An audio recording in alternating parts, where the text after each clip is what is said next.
এই যে দেখুন হাড়, এই যে দেখুন এখানে রাখছি, এই যে বেশ কয়েকটা আমি খায় রাখছি। এগুলো সবচেয়ে উপকারী একটা জিনিস, ভিটামিন।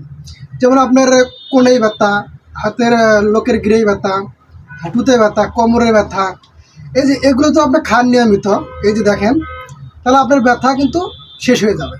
এগুলো খুব উপকারী জিনিস। দেখেন আমি খাইতেছি, চাঁদা খাইতেছি, হ্যাঁ, অনেক উপকারী একটা জিনিস। আসলে এগুলো আপনি খেয়ে নেবেন। রমজান মাসে বিশেষ করে ব্যথাটা একটু বেশি বৃদ্ধি পায়, কারণ সারাদিন রোজা থেকে বিকেলে ক্লান্ত শরীর, হাঁটুতে ব্যথা, কোমরে ব্যথা, উঠতে পারতেছে না, ক্লান্ত শরীর।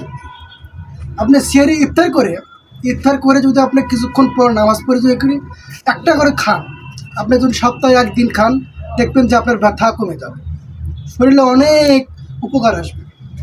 এই জন্য এগুলো বেশি বেশি খাওয়ার চেষ্টা করবেন, বেশি বেশি খাবেন। দেখেন আমি অনেক বল খেয়েছি কিন্তু, এই যে দেখেন মাল কিন্তু এগুলো ভিতরে ভরা, কিন্তু এগুলো ভরা থাকে, কিন্তু এগুলো আপনার বিষ ব্যথা অনেক উপকার করে, বুঝছেন।